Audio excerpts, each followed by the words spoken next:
Welcome back to the county seat. Our topic today is talking about problems with planning and zoning and the difficulties people have when they buy a piece of property and they decide they're going to do some development, or they're anticipating that development is going to be provided, and lo and behold, they're left holding the bag, so to speak. So joining us for the conversation, Bruce Parker, a planning consultant. The company is called Principal Planning Services.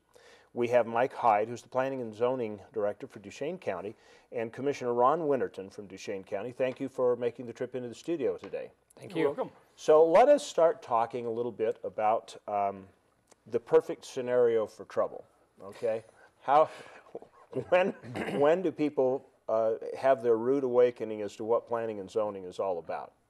Many people will have that awakening when they approach either the planning office or the building office for the issuance of a building permit to construct a home on a lot they've purchased, and someone at the county, a county staff member, will identify for them that that lot is not eligible for the issuance of a building permit, which they've always planned to build their dream home on that lot somewhere in Utah.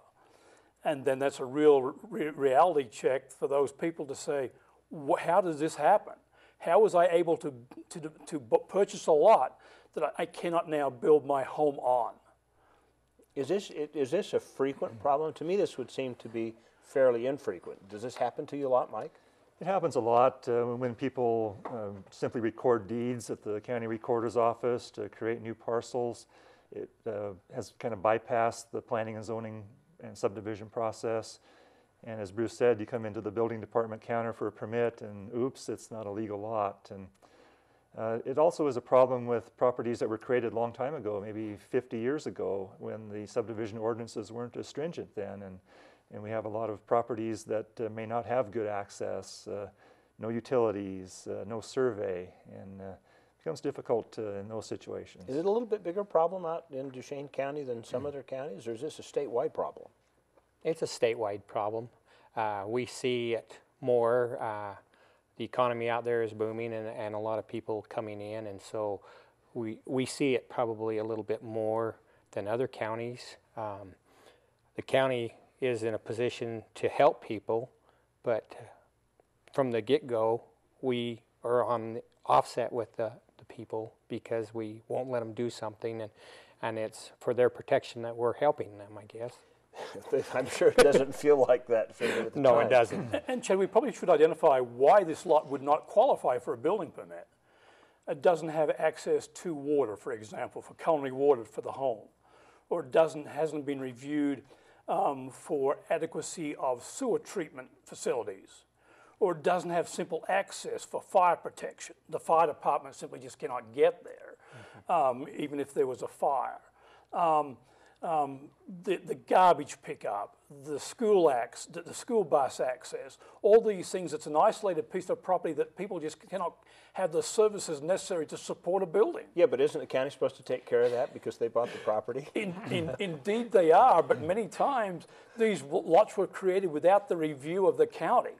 And that's available in Utah, that someone who has a lot can divide those lots off and create those lots for the purposes of ownership.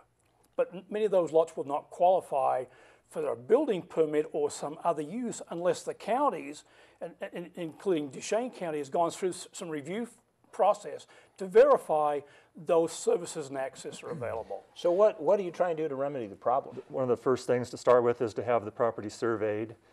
Sometimes people have built on the wrong property accidentally, and because of the lack of a survey, and they'll need to maybe do a lot line adjustment with the neighbor to get their building on the right property. Oftentimes working with the health department to get the property perk tested to see if it's suitable for the septic system.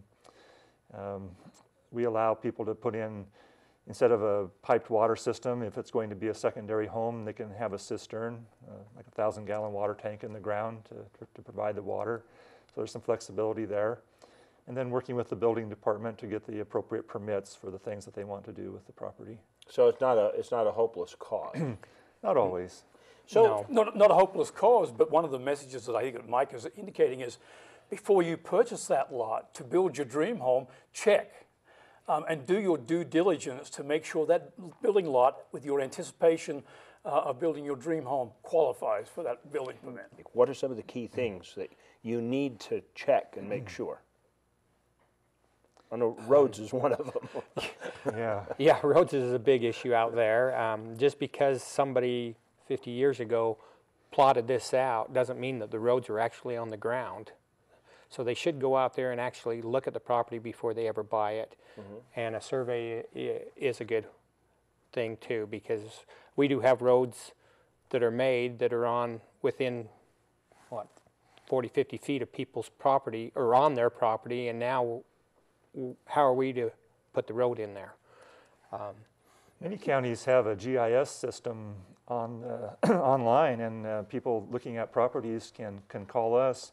We can help them get on the GIS site, and they can look at the property from the air on an aerial photo, and they can see for themselves if there's any roads nearby, any other development around there, and they can kind of pick our brains at the local planning office as to the feasibility of getting access, what kind of terrain there is there, whether there might be high groundwater table in the area that might be hard for septic system development.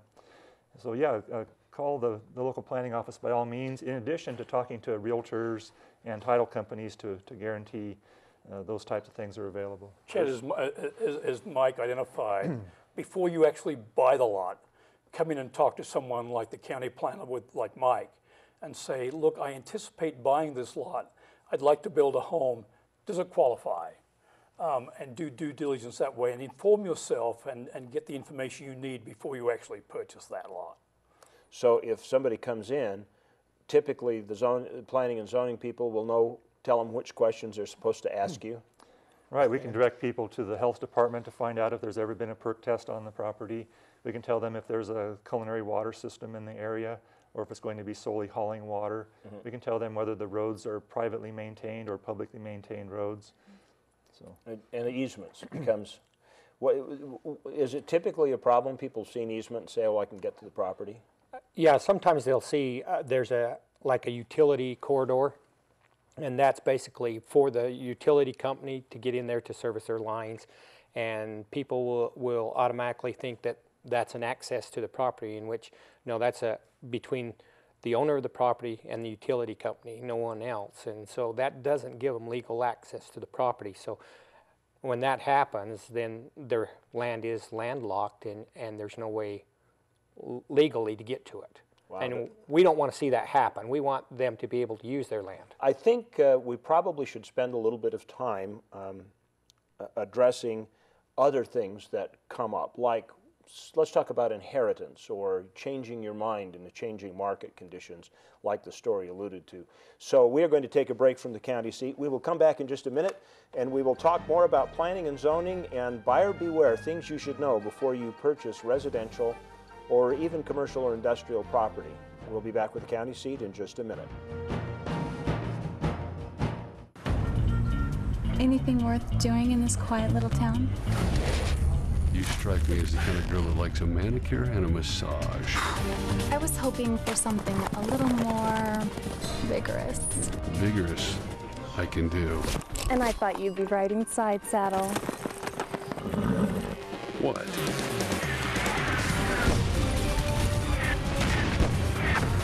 I'm gonna regret this.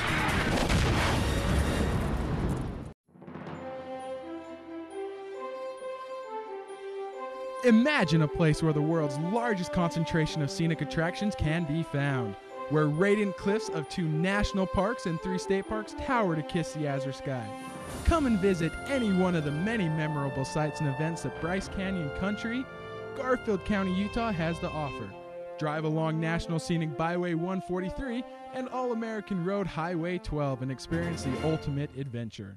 You see a snapshot and you wish you could make it real. You glance at a calendar and imagine you could step inside. You see adventure and long to join in. In Kane County, Utah, there's nothing to hold you back. Land, water, air, from the Red Rocks to the top of the world. A motorized adventure to the style of the Old West. Experience the true meaning of freedom. Kane County, Utah. Come play in our backyard.